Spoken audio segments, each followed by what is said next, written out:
Hello students, welcome all of you. Today we are going to start our new session. In our previous section we learned about what is oxidation and reduction, means oxidation and reduction, redox reaction. Okay. Now in this session we are going to discuss the effect of oxidation reaction in everyday life.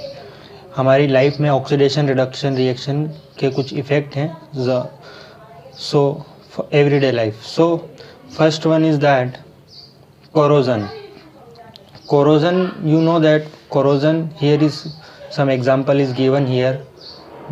First one is rusting of iron, लोहे में जंग लगना, rusting of iron, the black coating on silver काला पड़ जाना, the black coating on silver, green coating on copper. So this is all are examples of corrosion. So when a metal is attacked by a substance around it, when a metal is attacked by a substance around it, it is said to be corrode and this process is called corrosion. Means जब एक metal attacked होती है substance से, उसके चारों तरफ जो चीज़ें होती है उससे, जैसे कि मॉइस्चर मीन्स यहाँ पर water vapour, acid, so it is said to be corrode, मतलब खराब हो जाएगी and this process is called corrosion. So corrosion caused damage to car bodies, bridge, iron railing, ships and to all objects made of metals, especially those of iron. Corrosion of iron is a serious problem. Every year an enormous amount of money is spent to replace damaged iron. You will learn more about corrosion in chapter 3rd. Next example is that, हमारा दूसरा example है is rancidity. What is rancidity?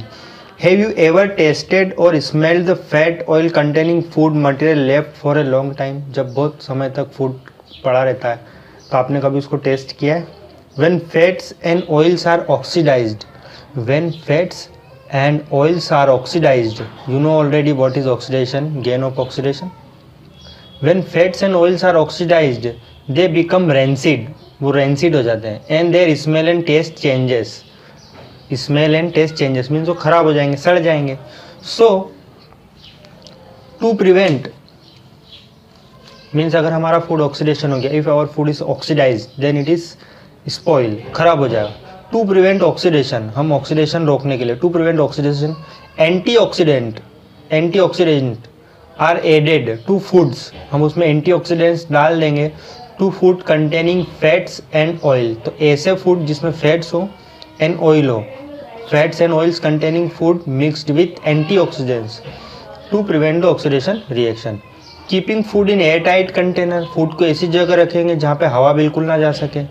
Helps to slow down oxidation, जिससे oxidation की process slow down हो जाए. So this is the most important point. ये जो लिखा है बहुत, ये एग्जाम में पूछा भी जाता है. So you notice this. Cheap manufacture usually flash bags of chips with gas. जो चीप मैन्युफैक्चर होते हैं उसमें वो flash bags of chips with such as nitrogen, उसके अंदर वो नाइट्रोजन गैस को भर देते हैं. With such as nitrogen to prevent the chips from getting oxidise, जिससे कि जो चिप है वो ऑक्सीडाइज्ड ना हो. To prevent the chips from getting oxidized. So which gas is filled? This is important thing. Nitrogen gas is filled from chips manufacturer. Okay, so this is two important application in everyday life. First one is corrosion, second one is rancidity. Fats and oils के लिए है especially. Okay, fats and oils. Okay, now in this session ये हमारा last topic है, ख़त्म हो चुका है. So our theoretical part is completed. Now we are dealing with some previous year questions. Okay, जो एग्ज़ाम में क्वेश्चन किस तरह से आते हैं वो अब हम डील करने वाले हैं. Okay, so let's start with our latest question paper which is 2020. जो 2020 का क्वेश्चन पेपर है वो कैसा आया था, उससे रिलेटेड कुछ question let's discuss. See, this is the new pattern. Paper 2020 का क्वेश्चन पेपर है. सी, ये एक नए टाइप के क्वेश्चन पेपर हैं जो कि एग्ज़ाम में आए हैं फर्स्ट टाइम और आपके भी आएंगे. Okay, let's see this. See, 4 question, 2 statements are given, 2 statements are given, one labelled as assertion, एक में लेबल है assertion and other labelled as reason. This is only not a question, this is information. ये information है, question नहीं है. Okay, पढ़ें क्या है information. 2 statements are given, one labelled as assertion and other labelled as reason. Okay, select the correct answer to this question from codes. आपको एक correct answer choose करना है to this question from codes A, P, C and D as given below. यहाँ पर ये 4 option लिखे हैं, A, B, C and D. इन चारों में से आपको चुनना है. So first read what is the answer, what is the option.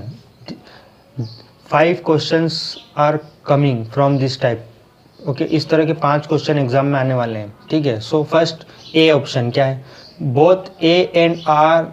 A means assertion and R means reason. So both A and R are true, मतलब ए और R दोनों सही हैं. A and R are true and R is the correct explanation of this assertion, और R जो है वो correct explanation of this assertion. Both A and R are true, R और एजर्शन एंड रीजन दोनों सही है, but R is not correct explanation of the assertion. But R जो है वो करेक्ट एक्सप्लेनेशन नहीं है. C, A is true but R is false. D, A is false but R is true. तो इन चारों में से आपको सिलेक्ट करना है. Okay, so first what is our question, this is our question. See this question 1, this is assertion. Assertion means कथन and reason means उसका कारण. So assertion, first read this assertion, what is given in this assertion. Assertion, following is a balanced chemical equation for the actions of steam or on iron. Steam on iron. Steam means water. ये एक reaction लिखी हुई है. See क्या लिखा, see words to word. Following is a balanced chemical equation, ये एक balance chemical equation दी है. For the actions of steam on iron. ठीक है, तो ये देखो बैलेंस्ड केमिकल इक्वेशन उसने बोला है. तो सबसे पहले इसमें चेक करो क्या है, बैलेंस है. First of all check whether it is balanced और not. Iron and water, this is steam. तो इन दोनों की रिएक्शन से आयरन ऑक्साइड और हाइड्रोजन बनेगा. सो सबसे पहले देखो ये एजर्शन सही है कि नहीं, ये रिएक्शन बैलेंस है या नहीं है.